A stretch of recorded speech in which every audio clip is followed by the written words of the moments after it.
Il y a des estimés qui ont été faits par la Banque du Canada puis par Statistique Canada sur la contribution de la tarification carbone à l'inflation. Puis là, c'est sûr qu'on a vécu une période où il y a eu beaucoup d'inflation, fait qu'on cherche un peu des coupables pour cette inflation-là, mais il reste que la tarification carbone a quand même joué un petit rôle. Donc, par exemple, à l'automne dernier, la Banque du Canada estimait que le rôle de la tarification carbone dans l'inflation, c'était 0,15%. Donc, à peu près 1/6 de 1 point de pourcentage. Donc, avec les niveaux qu'on a connus d'inflation récemment, peut-être autour de 3%, même 6% avant, c'est 1/20 de l'inflation complète, là, maintenant. Exactement. Donc, ça joue un rôle, mais c'est pas le rôle déterminant.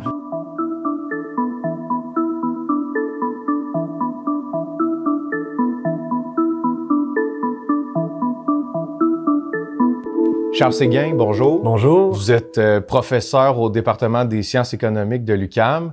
Aujourd'hui, on se rencontre pour parler de la taxe carbone qui a fait jaser pas mal au Canada dans les derniers mois. Effectivement. Les conservateurs ainsi que des premiers ministres de plusieurs provinces se sont prononcés contre l'augmentation de la tarification du carbone au Canada. Je vous propose ensemble qu'on récapitule un peu. Là, on se fait dire que la taxe carbone, la tarification du carbone au Canada, depuis le 1er avril, elle a augmenté. Mais c'est quoi la tarification du carbone? Puis pourquoi ça choque les gens que ça augmente comme ça? Je pense que la première chose à dire, surtout pour les gens qui vont regarder ça, qui sont au Québec, c'est que la taxation fédérale, elle s'applique pas au Québec. C'est une politique qui est là depuis 2019. Il y a déjà des provinces qui avaient leur propre politique plus ancienne, comme le Québec. Donc, le gouvernement fédéral a permis à ces provinces-là de continuer à faire leur propre tarification. Ici au Québec, ça s'appelle la bourse du carbone. Oui. Je vais vous demander de me l'expliquer un peu plus tard, juste pour que ce soit clair. Bien sûr. Mais donc, nous, on avait déjà ça. Donc, nous, on avait déjà ça avant 2019. Au Québec, en fait, ça a commencé dès 2013, fait que ça fait plus longtemps que le système est en place. Donc, le gouvernement fédéral a dit, vous pouvez poursuivre avec votre système tant qu'il satisfait aux objectifs que le gouvernement fédéral a. Puis là, au fédéral, comment ça se fonctionne, la tarification carbone? Donc, fédéral, ça a commencé en 2019. Ça a commencé un 1er avril aussi, en 2019. Donc, le système a été mis en place pour que tous les produits qui génèrent des gaz à effet de serre aient une taxation additionnelle pour décourager les gens d'acheter ces produits-là. Fait que le produit qui est le plus commun pour la plupart des consommateurs, c'est l'essence ou le diesel. Parfois, les gens, si ils ont aussi des chauffages au gaz à la maison ou au mazout, ben ces produits-là aussi sont sujets à cette tarification-là. Puis, à partir de 2019, dès le début, il y a eu un plan qui a été mis en place jusqu'à 2030 où à chaque 1er avril de chaque année, le niveau de la taxe augmente. Donc, c'est pas quelque chose qui est spécifique à 2024. Ça s'est produit en 2023, ça va se produire en 2025. À tous les ans, il y a une augmentation de la tarification sur le carbone. Est-ce qu'elle va plafonner à une certaine année? Ben là, pour l'instant, c'est seulement les augmentations sont seulement prévues jusqu'en 2030. Mais en 2030, on s'attend pas à ce que les émissions de gaz à effet de serre au Canada soient arrivées à zéro. Donc, la chose raisonnable à faire, ça serait de continuer les augmentations au-delà de 2030. Mais là, c'est pas encore défini qu'est-ce que vont être ces augmentations-là. Combien ça coûte aux familles canadiennes, cette tarification carbone-là? Oui, donc, tu sais, c'est des unités qui sont pas toujours faciles à interpréter pour les gens. Là, en ce moment, depuis le 1er avril, on est à 80 $ la tonne de gaz à effet de serre. Mais qu'est-ce que c'est une tonne de gaz à effet de serre? C'est pas très clair. Fait que souvent, on peut la transformer, par exemple, en un coût par litre d'essence. Parce que souvent, c'est le produit qui est le plus consommé, qui génère des gaz à effet de serre. Donc, à 80 $ la tonne, ça équivaut à peu près 17 cents et demi par litre d'essence. Si c'est du diesel, c'est un peu plus, à peu près 21 cents. Donc, c'est 17 cents de plus à la pompe. À la pompe, exactement. Okay. Puis ça, c'est le total. Donc là, l'augmentation de 65 à 80 $, c'est à peu près 3 cents et demi que ça a généré comme impact. Donc là, au 1er avril, le coût additionnel que les gens peut-être ont pu observer à la pompe, ben, c'est 3,5 cents de plus par litre d'essence. Que l'an dernier. Oui, ou que le 31 mars. Mais là, il y a des redevances ou des retours de cette tarification-là. Exactement. Donc, encore une fois, que les gens soient pas surpris, personne au Québec reçoit ça, mais pour les gens qui demeurent dans les autres provinces canadiennes, sauf la Colombie-Britannique, qui est la seule autre province qui est pas dans le système fédéral, mais dans les 8 autres provinces, les gens reçoivent un remboursement. Donc, l'idée ici, c'est que le gouvernement fédéral prend 90% des revenus qui sont générés par cette taxation-là, puis le retourne à tous les citoyens de façon égale, fait que sans égard à la génération de gaz à effet de serre de chacun. Puis est-ce que les citoyens canadiens, ils sont perdants ou sont gagnants dans cet échange? Ben là, ça dépend de comment on compte les choses. De leur consommation d'essence aussi. Exactement. Donc, tu sais, ça dépend de... c'est sûr que comme tout le monde reçoit le même remboursement, les gens qui sont des grands consommateurs d'essence ou de gaz naturel ou de mazout, ben eux, ils sont probablement perdants. Puis les gens qui sont des moins grands consommateurs, ben eux, ils sont plus gagnants. En général, comme la consommation de ces produits-là est assez inégalement répartie, juste en termes de ce que les gens payent en taxe carbone, puis en termes de ce que les gens reçoivent en remboursement, le directeur parlementaire du budget a estimé qu'à peu près 80% des ménages recevaient plus que ce qu'ils payaient. Bon, c'est sûr qu'après ça, il y a aussi un impact économique à la tarification du carbone. C'est que le fait que les choses coûtent plus cher, ça ralentit un peu l'activité économique. Il y a des effets indirects sur les prix. Donc, on paye plus cher à la pompe, mais peut-être indirectement aussi, on paye un peu plus cher certains produits qui voient leur coût de transport, par exemple, augmenter. Donc, quand on inclut ces effets indirects-là, c'est sûr qu'on a moins de gens qui reçoivent plus d'argent du remboursement fédéral. Mais il y a aussi un autre aspect qui a été soulevé par l'opposition aussi sur la scène fédérale, c'est de dire que ces augmentations-là du coût de la vie qui se ressentent à cause de la tarification carbone, elles se ressentent dans probablement tout ce qu'on consomme, puis ça affecte le niveau d'inflation. C'est vrai, ça? Ben, c'est vrai, mais dans une part assez modeste. Okay. C'est-à-dire que, il y a des estimés qui ont été faites par la Banque du Canada puis par Statistique Canada sur la contribution de la tarification carbone à l'inflation. Puis là, c'est sûr qu'on a vécu une période où il y a eu beaucoup d'inflation, fait qu'on cherche un peu des coupables pour cette inflation-là, mais il reste que la tarification carbone a quand même joué un petit rôle. Donc, par exemple, à l'automne dernier, la Banque du Canada estimait que le rôle de la tarification carbone dans l'inflation, c'était 0,15%.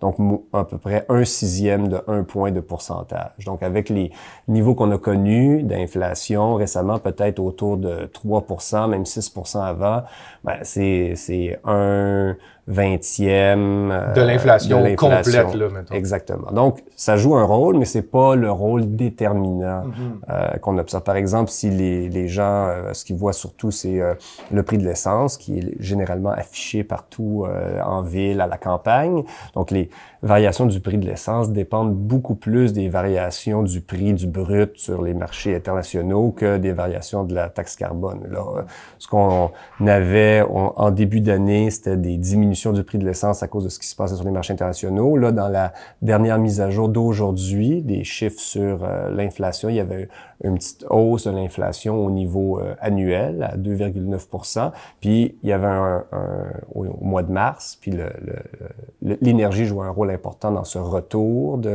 un peu d'inflation, mais c'était à cause des prix du brut sur les marchés internationaux, pas à cause de la tarification sur le carbone. OK, parce qu'on peut avoir l'impression que, même si on n'est pas assujetti au Québec à la tarification carbone, les impacts de la tarification carbone pourraient se faire ressentir sur notre consommation, mais là, vous me dites que c'est une toute petite fraction, c'est une petite part. Puis, tu sais, ça joue surtout dans le secteur du transport, mais il reste que, tu sais, les coûts de transport, le coût de la plupart des biens sont relativement modestes, puis là, la variation des coûts de transport est très modeste. Donc, si on pense à la dernière hausse de la taxe carbone à 3,5 cents sur le prix de l'essence, puis on regarde combien coûte l'essence en ce moment, c'est quoi? C'est à peu près 2 2% d'augmentation du prix de l'essence. Fait que ça, c'est juste une fraction du coût du transport qui est une fraction du coût des biens. Fait que c'est pour ça qu'on arrive à seulement 0,15%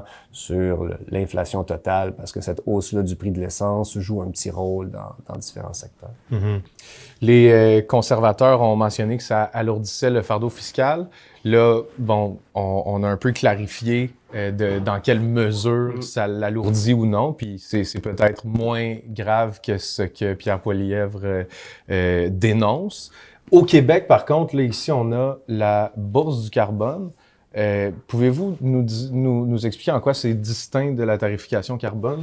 Oui, ben c'est un système qui est complètement séparé. C'est un système qui a été mis en place par le gouvernement provincial. C'est le même principe de base, c'est-à-dire l'idée, c'est de faire augmenter le coût des produits qui génèrent des gaz à effet de serre pour, inciter les consommateurs à se tourner vers d'autres produits et deux, inciter les producteurs à changer leur façon de faire leurs produits ou changer de type de produit ou d'industrie au complet. La façon dont c'est fait, c'est un peu différent. Au niveau fédéral, on joue directement sur le prix en ajoutant une taxe au prix de différents produits. Au niveau québécois, le marché du carbone, lui, ce qu'il fait, c'est qu'il met un plafond sur les émissions d'un certain nombre de secteurs qui représentent à peu près 80% des émissions de la province. Puis, il distribue, vend aux enchères des droits pour faire ces émissions-là. Fait que le prix arrive indirectement à travers le prix que le marché génère pour ces droits d'émission. Donc, c'est une autre façon. Au lieu de contrôler directement le prix, on le contrôle indirectement en essayant de contrôler directement les volumes d'émissions qui sont faits. C'est intéressant, on parle d'argent depuis tantôt, mais là, vous me parlez plus d'émissions de gaz à effet de serre. Oui. Puis là, il me semble que ce que vous me dites, c'est que au Canada, on paye pour polluer, puis là, au Québec, on achète le droit de polluer. Exact. C'est peut-être ça la distinction. Est-ce qu'il y en a une de ces deux tarifications-là qui est plus efficace que l'autre? Disons que elles ont chacune des avantages et des inconvénients. Il n'y a pas de consensus sur le fait qu'une est préférable. Souvent, ce que les gens préfèrent dans l'approche fédérale au niveau de la taxation, c'est que on peut définir, comme le gouvernement l'a fait jusqu'en 2030, sur un long horizon les niveaux de la taxe, puis ça devient plus prévisible pour l'industrie. Donc, si les gens cherchent à investir dans des nouvelles technologies, des nouveaux types de produits, ben c'est plus facile de prévoir les investissements à long terme parce qu'on sait combien on va économiser au niveau de la taxe parce que le prix est bien défini à l'avance. Dans le système québécois, le prix peut fluctuer en fonction des variations du marché. Quand il y a eu les restrictions de la COVID, le prix a beaucoup chuté parce que les gens voulaient pas se déplacer. Il n'y avait pas beaucoup de demandes pour les droits de faire de la pollution. Puis à l'inverse, depuis la reprise économique après la pandémie, ben les prix ont beaucoup augmenté. Donc peut-être il y a plus d'incertitude de ce côté-là. Par contre, au niveau des objectifs environnementaux, l'avantage de l'approche québécoise, c'est que ça met une vraie limite aux émissions.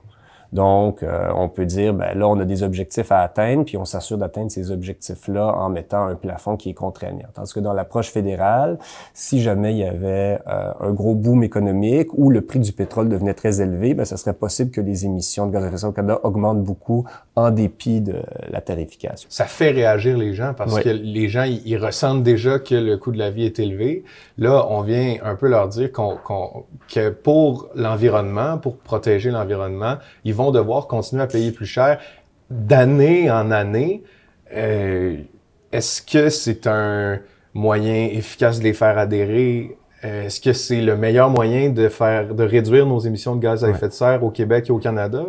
Ben, il y a différentes questions dans ce que vous me posez. Est-ce que c'est les meilleurs moyens de les faire adhérer aux objectifs de réduction? Ça, je me prononcerai pas là-dessus. C'est peut-être plus une question pour quelqu'un de sciences politiques ou des choses comme ça. Là, on voit qu'il y a beaucoup d'opposition. Donc, est-ce que c'est le meilleur moyen?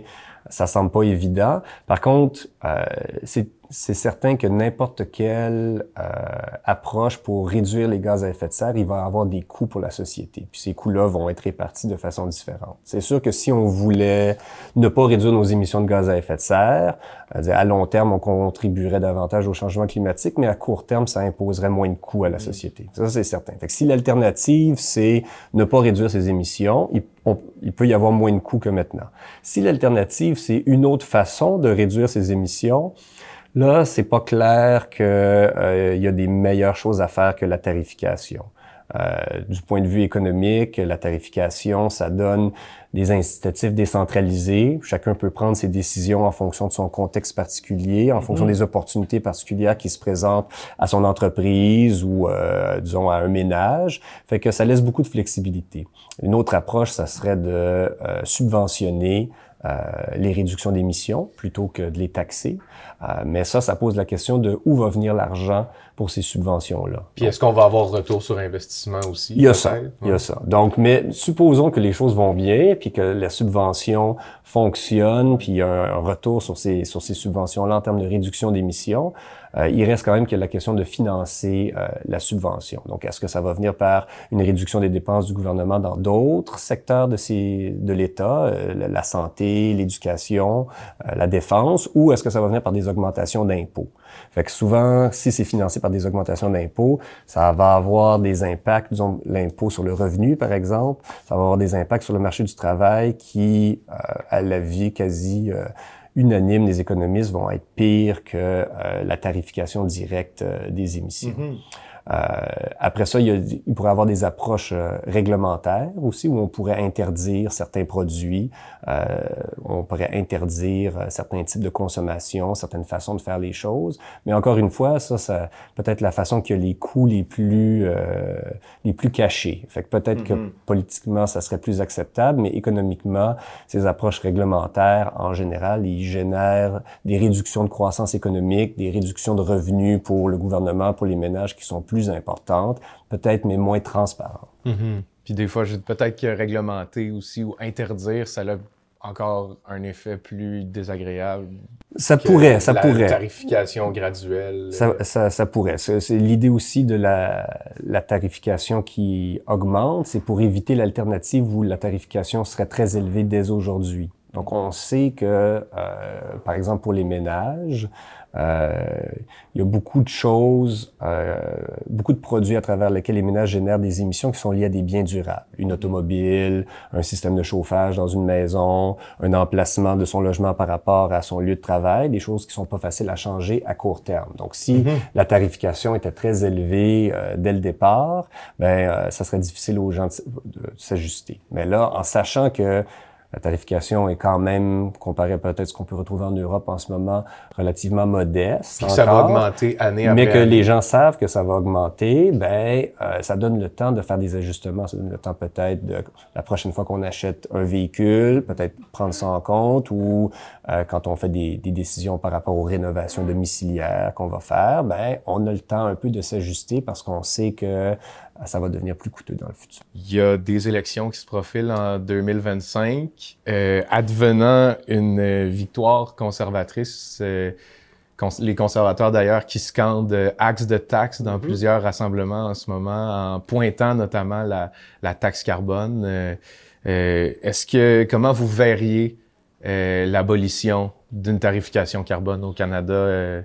Qu'est-ce que ça présage pour vous? Tu sais, ça présage différentes choses. Déjà, probablement dès maintenant, même si la taxe est encore en place, le risque que la taxe soit abolie l'année prochaine, ça fait probablement en sorte que certaines entreprises attendent avant de faire leurs investissements pour réduire leurs émissions. Parce que ces investissements-là, certains d'entre eux valent seulement la peine si la taxe se poursuit à long terme. Fait que là, en ce moment, il y a beaucoup d'incertitudes. Probablement qu'il y a des entreprises qui attendent un peu avant de faire leurs investissements. Peut-être même certains ménages qui attendent avant de faire des rénovations ou changer leur véhicule parce qu'ils se disent peut-être que finalement, il n'y aura pas les hausses de taxes auxquelles on s'attend. Fait que déjà, il y a un effet en termes de ralentir les réductions d'émissions de l'incertitude qui est créée. Après ça, si on a une situation où on a un nouveau gouvernement qui élimine la taxe, Bon, ce que j'entrevois, c'est qu'on va retourner à la situation dans laquelle le Canada a été pendant longtemps dans les années 2000, 2010, c'est-à-dire on dit qu'on veut réduire nos émissions, mais on fait pas grand-chose, puis on réduit pas nos émissions. Fait qu'on va revenir dans ce discours